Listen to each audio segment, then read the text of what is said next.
નમસ્તે વિદ્યાર્થી મિત્રો. તો આજે આપણે આગળનો ટોપિક સ્ટાર્ટ કરીએ ચેપ્ટર 8નું જીનું મૂલ્ય શોધવાની પ્રાયોગિક રીત. આ જી એટલે ગુરુત્વાકર્ષણ બળનો અચળાંક.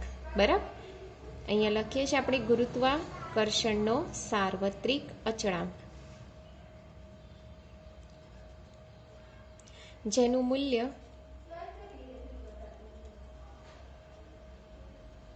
સાર્વત્રિક અચળાંક. આનું મૂલ્ય શોધવા માટે જેનું મૂલ્ય ઇંગ્લિશ વૈજ્ઞાનિક કેવેન્ડિસે પ્રાયોગિક રીતની મુજબથી શોધ્યું હતું.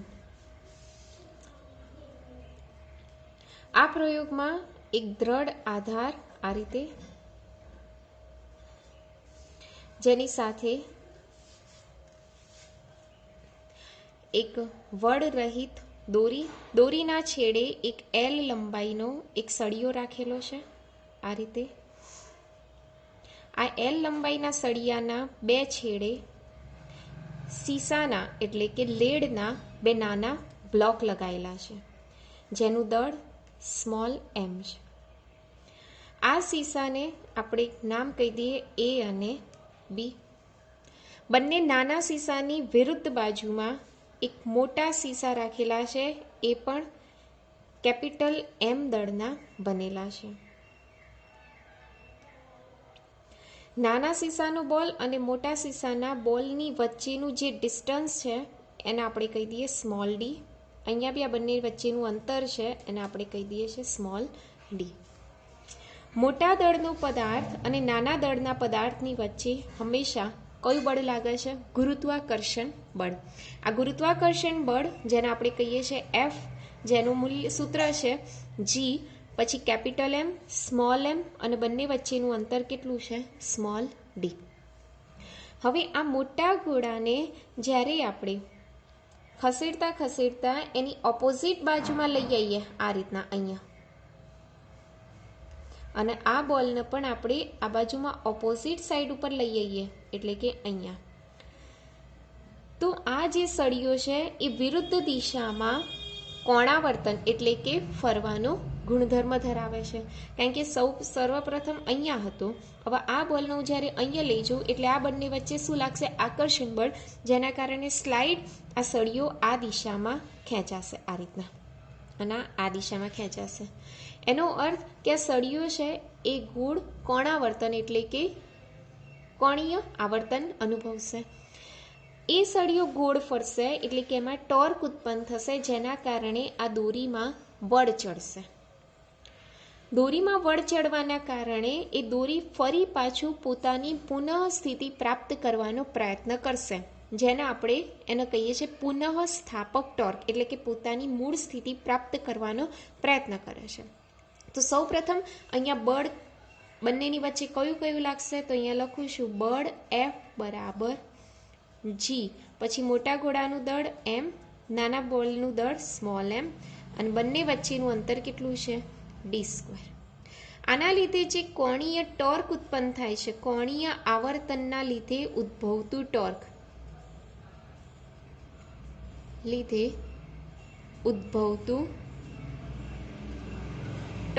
જેને આપણે કહી દઈએ છીએ ટાઉ.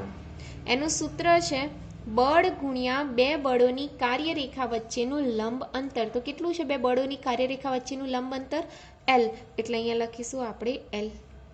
બરાબર, બળની જગ્યાએ આપણે આ સૂત્ર મૂકી દઈએ, કયું? G capital M small M upon D square into L બરાબર ટાઉ. અને આપણે સમીકરણ નંબર 1 કહી દઈએ. ત્યારબાદ આપણે આગળ વાત કરી લઈએ.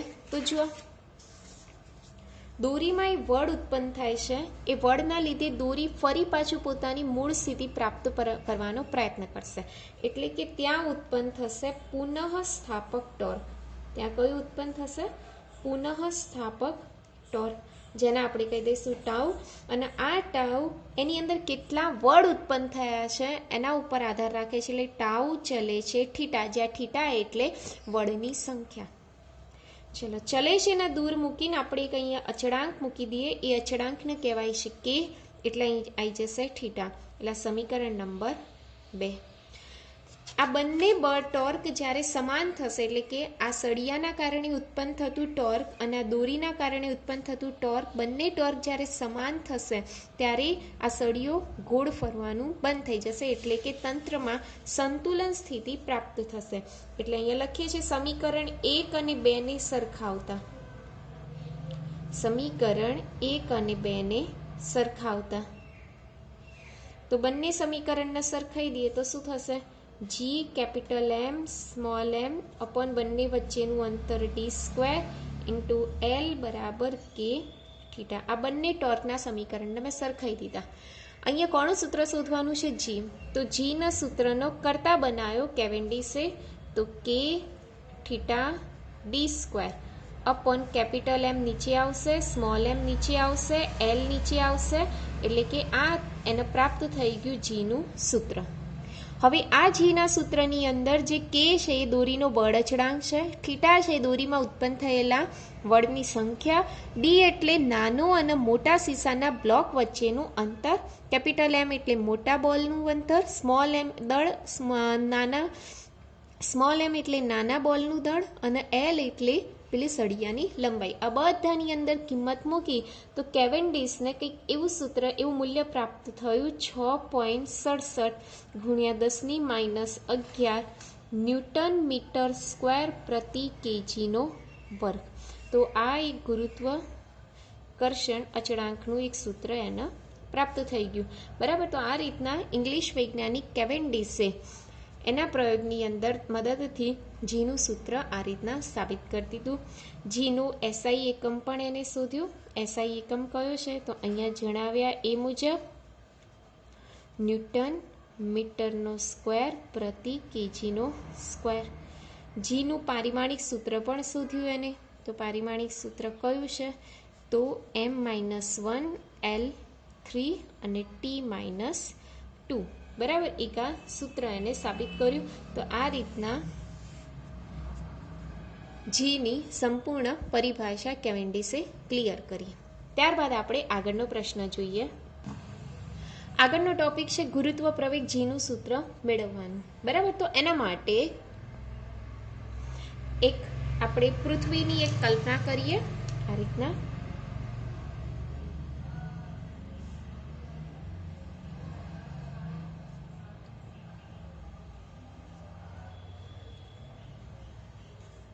આ એક પૃથ્વી દોરી આપણે. આ પૃથ્વીનું કેન્દ્ર, સેન્ટર પોઈન્ટ. પૃથ્વીથી એની જે ત્રિજ્યા છે એને આપણે કહી દઈએ આરી. પૃથ્વીનું દળ લઈ લઈએ આપણે એમી. બરાબર. હવે ગુરુત્વ પ્રવેગનું સૂત્ર શોધવા માટે આપણે પૃથ્વીના કેન્દ્રથી કેન્દ્રની અંદર સ્મોલ આર અંતરે એક સ્મોલ એમ દળનો પદાર્થ વિચારીએ. બરાબર. ફરીથી પૃથ્વીના કેન્દ્રથી સ્મોલ આર અંતરે એમ દળનો એક પદાર્થ આપણે વિચારીએ. એટલે અહીંયા આર ત્રિજ્યાનો એક કાલ્પનિક ગોળો વિચારી લઈએ. બરાબર. આર ત્રિજ્યાનો એક કાલ્પનિક ગોળો વિચારી લઈએ. આ કાલ્પનિક ગોળાનું દળ આપણે લઈ લઈએ mr. ફરીથી અહીંયા 3 દળ છે. એક તો એમી, જેને આપણે કહી દઈએ આરી ત્રિજ્યાનું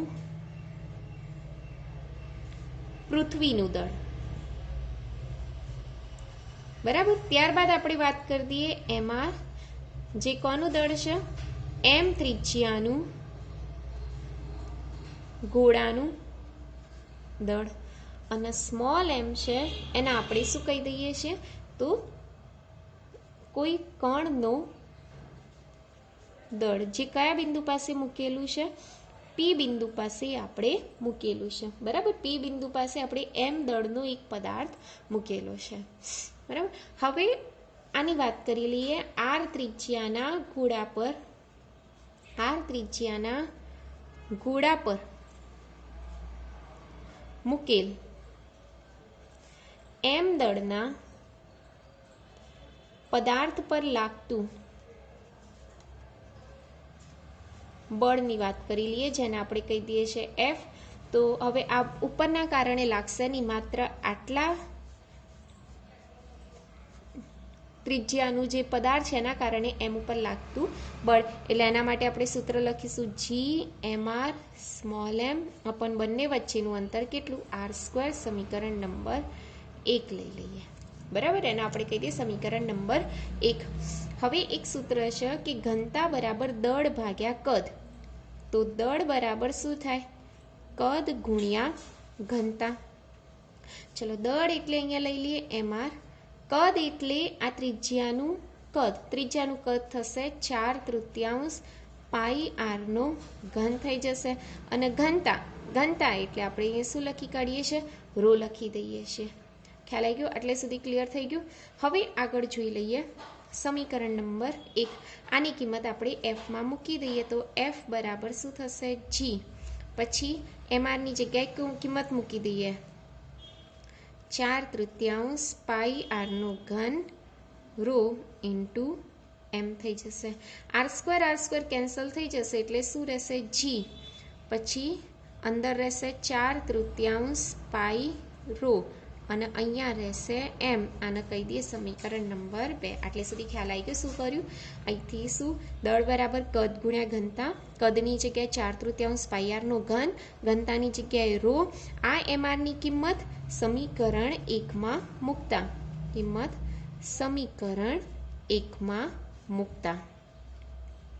ચલો, 1માં મૂકી દઈએ તો જો gm ના m, r² m ના m, mr ની જગ્યાએ કિંમત મૂકી સ્મોલ m ના m, r² કેન્સલ. આને કહી દઈએ હાલ પૂરતું સમીકરણ નંબર 1 એટલે કે સમીકરણ નંબર 2. હવે આખા પૃથ્વીના દળની આપણે વાત કરી લઈએ. તો જુઓ, પૃથ્વીના દળની અંદર કહીએ તો સેટ જોઈ લઈએ પૃથ્વીનું દળ. 1 મિનિટ. પૃથ્વીનું દળ કેટલું છે ટોટલી? me. એની ત્રિજ્યા કેટલી છે? re. તો એના માટે દળ બરાબર કદ ગુણ્યા ઘનતા લખવું છે મારે. અહીંયા જુઓ, પૃથ્વી માટે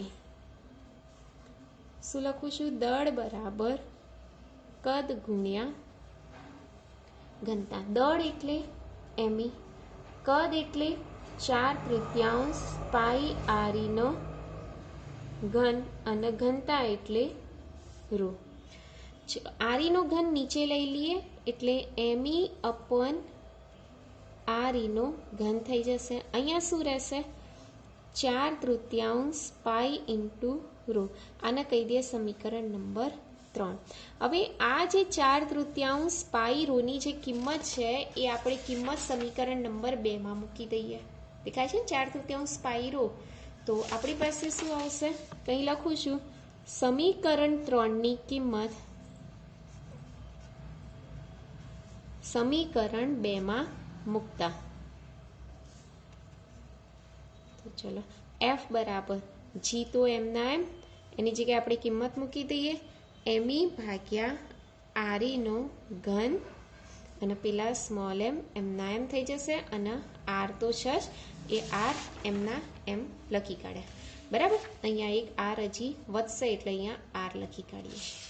કારણ કે ઉપર ઘન છે, નીચે વર્ગ છે, વર્ગ કેન્સલ, એક r તો રહેશે એટલે r આપણે અહીંયા લખ્યું. ચલો, આ જે સમીકરણ મળ્યું એફનું સમીકરણ, સમીકરણ નંબર 4. હવે જો આકૃતિની અંદર જો આ m દળનો જે પદાર્થ છે એ કેન્દ્ર ઉપર હોય એટલે r ઘટીને કેવું થઈ ગયું? 0. m જો કેન્દ્ર ઉપર હોય તો r કેવું થઈ જાય? 0. r 0 થઈ જાય તો f બરાબર શું થાય? 0. એટલે લખીએ છીએ કે જો m દળનો પદાર્થ કેન્દ્ર પર હોય અર્થાત r બરાબર શું થાય? 0 હોય તો આની અંદર કિંમત મૂકી દે, r ની જગ્યાએ 0, તો f પણ કેવા મળશે? 0. તો f બરાબર 0 થાય. પરંતુ જો m દળનો પદાર્થ, એ જે m દળનો પદાર્થ આની જગ્યાએ સપાટી ઉપર હોય, પૃથ્વીની સપાટી ઉપર હોય એટલે આ ખસીને અહીંયા હોય તો સ્મોલ r નું મૂલ્ય કેટલું થઈ જાય? આખી ત્રિજ્યા જેટલું થઈ જાય. તો સ્મોલ r બરાબર re લેવાના. તો જો m દળનો પદાર્થ પૃથ્વીની સપાટી પર હોય તો m બરાબર શું થઈ જાય? સોરી, r બરાબર શું થઈ જાય? re. તો આની અંદર કિંમત મૂકી દે, આરની જગ્યાએ આપણે શું મૂકવાનું, આરી મૂકી દેવાનું. તો એફ બરાબર શું થશે, જી, પછી એમઈ, પછી આરીનો ઘન અને એમ અને સ્મોલ આરની જગ્યાએ આપણે શું લઈ લઈએ, આરી. ઉપર નીચે આરી અને આરી કેન્સલ એટલે નીચે આરીનો સ્ક્વેર રહેશે એટલે એફનું સૂત્ર શું થશે, જી એમઈ એમ અપોન આરીનો સ્ક્વેર. આ આપણને મળ્યું પૃથ્વી પરનું બળ, સમીકરણ નંબર 5.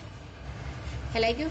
પરંતુ એફ બરાબર તો આપણે શું લખીએ છીએ, ગુરુત્વાકર્ષણ બળ અનુસાર mg. તો આ બંને બળોને આપણે સરખાઈ દઈએ અને કહી દઈએ સમીકરણ નંબર 6. બરાબર. તો અહીંયા લખી શકાય કે સમીકરણ 5 અને 6 ને સરખાવતા, 5 અને 6 ને સરખાવતા તો સરખાઈએ તો mg બરાબર જી એમઈ એમ અપોન આરીનો સ્ક્વેર. બંને જગ્યાએથી એમ અને એમ કેન્સલ તો જીનું સૂત્ર શું મળશે, જી એમઈ અપોન આરીનો સ્ક્વેર. તો આ મળ્યું આપણને પૃથ્વીના ગુરુત્વ પ્રવેગનું સૂત્ર, જી એમઈ અપોન આરીનો સ્ક્વેર. આની અંદર તમે કિંમત મૂકી દો, જીની કિંમત 6.67 ગુણ્યા 10⁻11, એમઈની કિંમત મૂકી દો 6 ગુણ્યા 10⁻24 કિલોગ્રામ અને આરીની કિંમત મૂકી દો 6400 કિલોમીટર એટલે કે 6400 ગુણ્યા 10⁻3. આ બધી કિંમત મૂકો એટલે જવાબ તમને મળશે 9.8 મીટર પ્રતિ સેકન્ડનો સ્ક્વેર. તો આ પૃથ્વીનું ગુરુત્વ પ્રવેગનું સૂત્ર મળ્યું. તો આ રીતના આપણે પૃથ્વીના ગુરુત્વ પ્રવેગનું સૂત્ર આપણે તારવી શકીએ છીએ. ત્યારબાદનો આપણે ટોપિક જોઈએ છે. ટોપિકનું નામ છે કે પૃથ્વીની સપાટીથી h જેટલી ઊંચાઈએ ઊંચાઈએ રહેલા પદાર્થ પર લાગતું ગુરુત્વ પ્રવેગ જોઈએ આપણે. એટલે અહીંયા લખીએ છીએ પૃથ્વીની સપાટીથી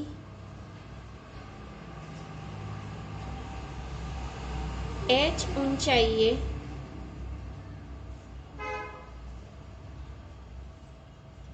ગુરુત્વ પ્રવેગનું સૂત્ર શોધો.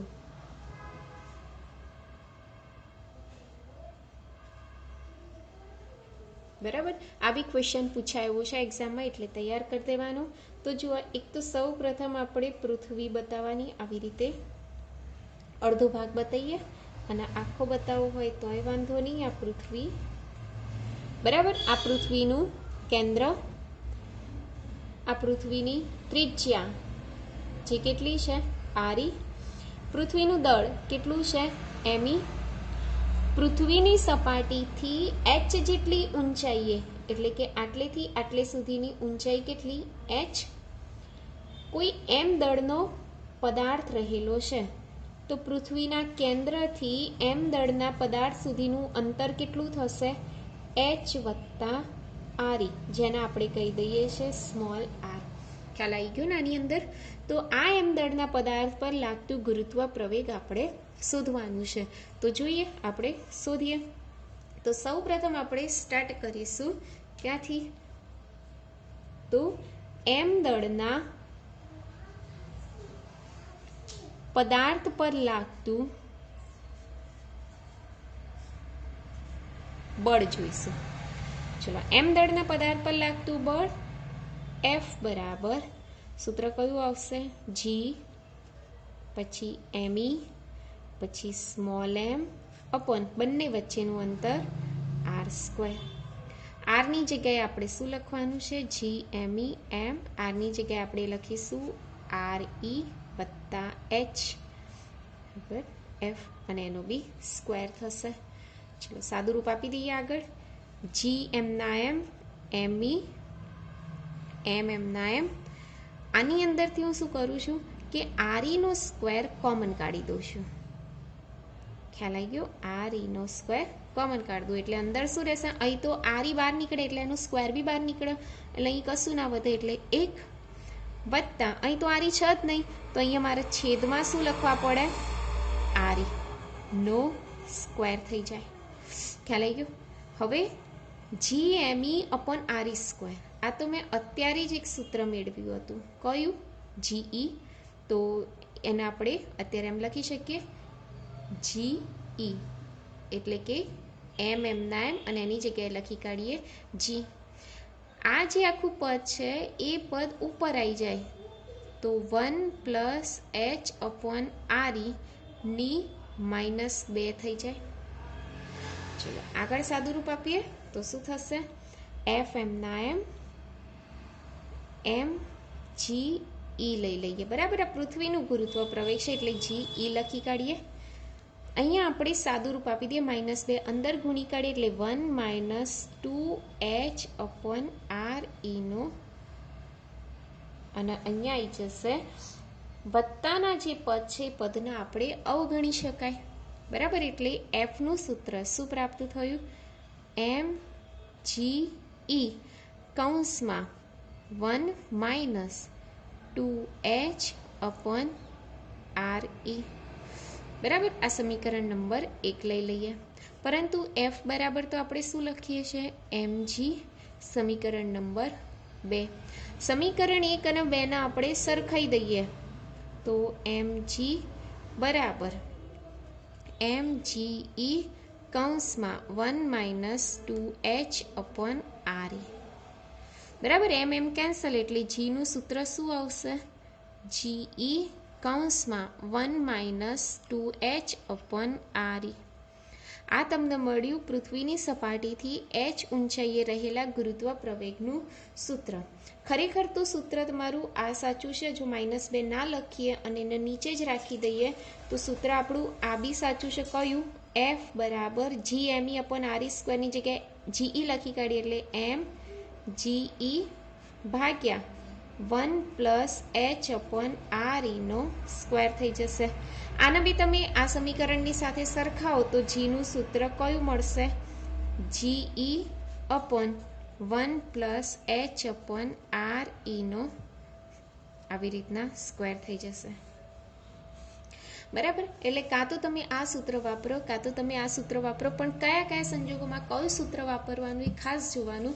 એક વસ્તુ કહી દઉં ખાસ તમને, જુઓ, જ્યારે h નું મૂલ્ય ખૂબ જ ઓછું હોય, ઓછું એટલે લગભગ 10 કિલોમીટર હોય, મતલબ RE નું મૂલ્ય છે 6400 અને એની સાપેક્ષે h નું મૂલ્ય જો ખૂબ જ ઓછું હોય, 10 કિલોમીટર હોય, 20 કિલોમીટર હોય, તો 6400ની સામે આપણે 10-20 કિલોમીટરના અવગણી શકીએ છીએ. તો એવા સંજોગોમાં તમારે આ સૂત્ર વાપરવાનું. બરાબર, જ્યારે અહીંયા લખું છું કે જ્યારે h નું મૂલ્ય RE કરતાં ખૂબ જ ઓછું હોય એવા સંજોગોમાં G બરાબર સૂત્ર કયું વાપરવાનું? GE કૌંસમાં 1 - h/RE 2. ખ્યાલ આવી ગયો? પરંતુ જ્યારે પણ h નું મૂલ્ય વધારે જ હોય એટલે કે એવું અવગણી શકાય ના હોય, એટલે કે 100 કિલોમીટર હોય, 200 કિલોમીટર હોય, 500 કિલોમીટર હોય, એટલે કે 6400ની સાપેક્ષમાં આપણે અવગણી શકતા ના હોય ત્યારે તમારે આ સૂત્ર વાપરવાનું રહેશે. તો આ રીતના પૃથ્વીની સપાટીથી h ઊંચાઈએ ગુરુત્વ પ્રવેગનું સૂત્ર આપણે પ્રાપ્ત કરી શકીએ. તો આજના લેક્ચરમાં આપણે આટલે સુધી રાખીએ, બાકીનું આપણે નેક્સ્ટ લેક્ચરમાં. ત્યાં સુધી થેન્ક યુ.